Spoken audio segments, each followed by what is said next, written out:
The making of a Prime Minister. मुश्किलों का अंबार है, वही तो मेरे हौसलों की मीनार है।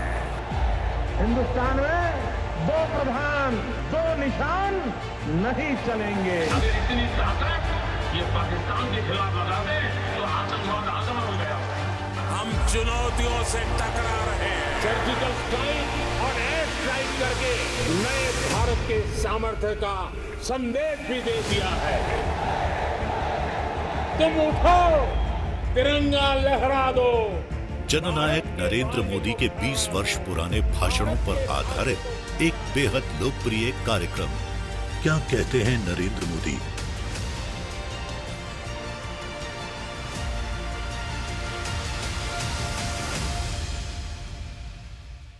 नमस्कार, मैं हूं आपके साथ पूर्णिमा मिश्रा।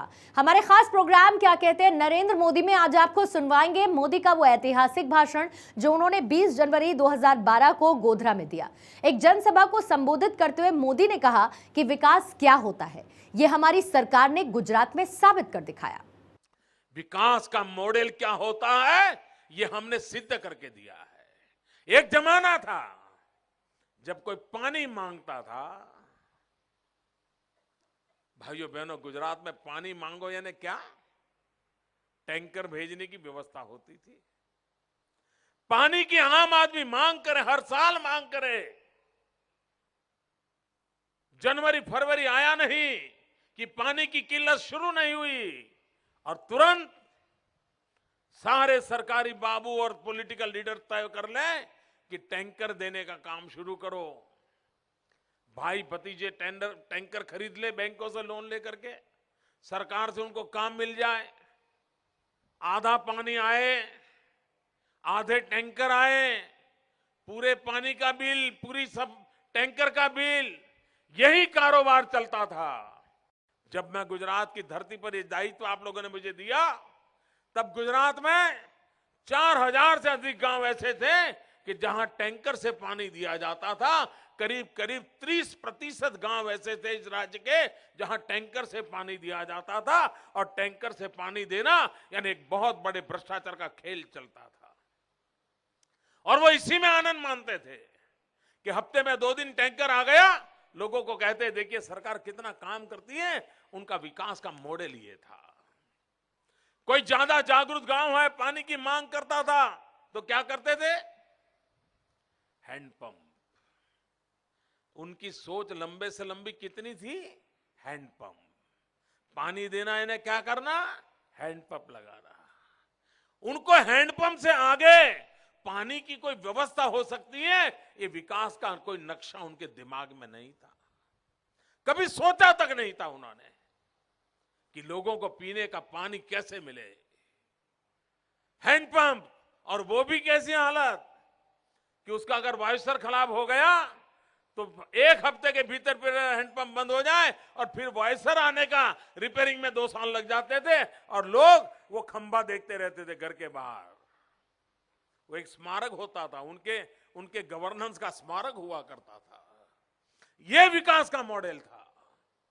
भाइयों बहनों, आज पाइपलाइन से पानी पहुंचाने का हमने प्रबंध किया। गुजरात के सभी गांवों में पानी पहुंचाया, और पाइपलाइन कितनी बड़ी डाली है मालूम है? आप मारुति कार लेकर के उस पाइपलाइन के अंदर गाड़ी चला सकते हो। इतनी साइज की पाइपलाइन डाल करके आज गुजरात के गांवों में पानी पहुंचाया है। आपको जानकर के हैरानी होगी, मुझे मालूम नहीं है 10 साल पहले मेरे मीडिया के मित्रों ने रिपोर्ट लिखी है कि नहीं लिखी है। 2001 में ये हमारे ट्राइबल बेल्ट में, उमर गांव से अंबाजी, ट्राइबल बेल्ट में आदिवासियों के घरों में सिर्फ 4% गांव ऐसे थे, घर ऐसे थे। ट्राइबल बेल्ट के 4% घर ऐसे थे, यानी किसी गांव में 100 घर है तो 4 घर ऐसे थे कि जहां पर नलके से पानी आता था। भाइयों बहनों, पिछले 10 साल में हमने मेहनत की, 50 साल की जो बुराइयों को मिटाते मिटाते आज करीब करीब 75% हम पहुंच गए हैं और हम आने वाले दिनों में 100% आदिवासी के घर में नलके से पानी देने में सफल हो जाएंगे मित्रों। ये हैंडपंप इसी को विकास मानने वाले लोग, ये देश अब ऐसी बातों से भ्रमित होने वाला नहीं है। हमने विकास को नई ऊंचाइयों पर ले गए मित्रों।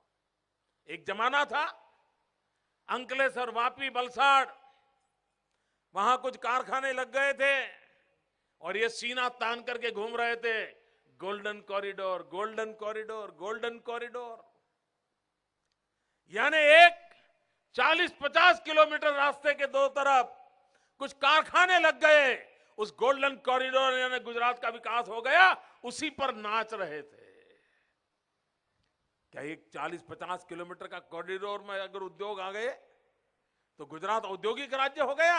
आज मित्रों गुजरात के किसी भी जिले में चले जाइए, हर जिले में कोई न कोई उद्योग हम लाए हैं।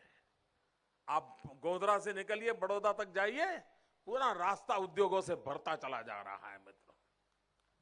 किसी ने सोचा था कि यहां हर क्षेत्र में उद्योग हर जिले में आ सकते हैं? हमने औद्योगिक विकास की पूरी भाषा बदल दी। हम सब क्षेत्रों में विकास चाहते हैं, समाज के सब वर्गों का विकास करना चाहते हैं। पहले हमारा किसान खेती करता था, खेती के हाल क्या थे मित्रों? वो बारिश का इंतजार करता था, बारिश हुई, फसल हो गई तो अपनी रोजी रोटी कमा लेता था, वरना 8 महीने भर वो बेचारा मजदूरी के इंतजार में रहता था।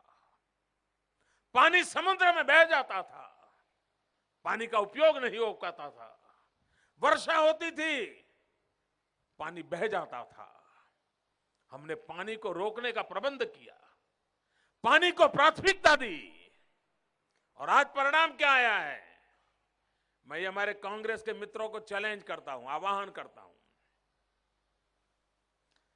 अगर आपके दिल में किसान के प्रति प्रेम हो, हिंदुस्तान का गांव का भला करना चाहते हो, तो मैं दिल्ली की सल्तनत को आह्वान करता हूं, आइए मैदान में। आप कृषि विकास 3% से आगे नहीं ले जा पा रहे हो, इस सच्चाई का इनकार नहीं कर सकते हो। 3% से आगे हिंदुस्तान का कृषि विकास नहीं जा पा रहा है। ये गुजरात का दमखम देखिए, हमने 11% क्रॉस कर दिया है कृषि के विकास में। आज मैं यहां प्रदर्शनी देख रहा था, आपने भी देखा होगा।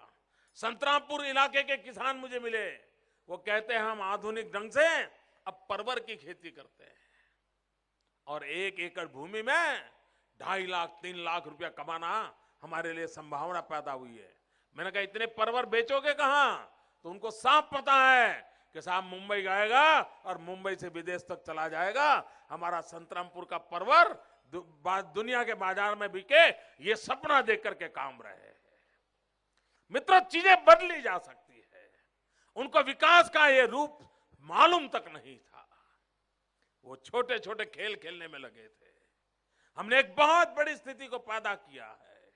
भाइयों बहनों, आज विकास की बात होती है तो चर्चा गुजरात की होती है, गुजरात की बात होती है तो चर्चा विकास की होती है। यानी एक सिक्के की 2 बाजू, गुजरात और विकास, विकास और गुजरात, चारों तरफ। और आप लोगों को भी पता होगा, आप हिंदुस्तान में किसी कोने में गए हो, हरिद्वार गए हो, ऋषिकेश गए हो, किसी रिश्तेदार को मिलने गए हो, कहीं शादी बारात में गए हो, कहीं ट्रेन में सफर कर रहे हो और कोई गुजरात के बाहर के व्यक्ति से आपका मिलना हो जाए और अगर उसको पता चले कि आप गुजराती हो तो तुरंत आपका हाथ पकड़ लेता है और हाथ छोड़ता नहीं है। उसको लगता है आपका हाथ पकड़ के उसको शायद नई ऊर्जा मिल जाएगी। ये पूरे देश में अनुभव है, कोई इनकार नहीं कर सकता है।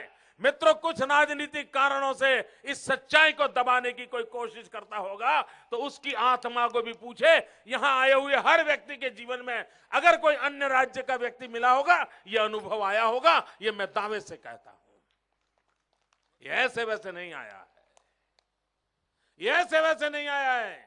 एक कठोर परिश्रम किया है, 10 साल तक विकास की यात्रा के लिए एक तपस्या की है, साधना की है, पूरी सरकार को एक ही काम के लिए खपा दिया है और समाज की शक्ति को जोड़ करके लिया है। भाइयों बहनों, दो दृश्य देश के सामने साफ है, दो राजनीतिक संस्कृतियां देश के सामने साफ है। अब देश को निर्धारित करना है किस राजनीतिक संस्कृति से देश का भला होने वाला है और किस राजनीतिक संस्कृति से देश तबाह हो रहा है। एक राजनीतिक प्रवृत्ति है भागला पाड़ो राज करो, डिवाइड एंड रूल, जितने टुकड़े हो सकते टुकड़े करो। और दूसरी राजनीतिक संस्कृति है सबका साथ, सबका विकास। ये मंत्र ऐसे नहीं आया है, ये तपस्या कर करके निकली हुई बातें हैं। और इसलिए वोट बैंक की राजनीति ने देश को तबाह किया है, देश को बर्बाद किया है। शांति, एकता और भाईचारा की क्या ताकत होती है, ये गुजरात ने दुनिया को दिखा दिया है। भाइयों बहनों, आज जो विकास की नई ऊंचाइयों को हमने पार किया है, उन विकास की ऊंचाइयों के संबंध में क्या कारण रहे हैं, लोग अलग अलग तरीके से उसका मूल्यांकन करते हैं।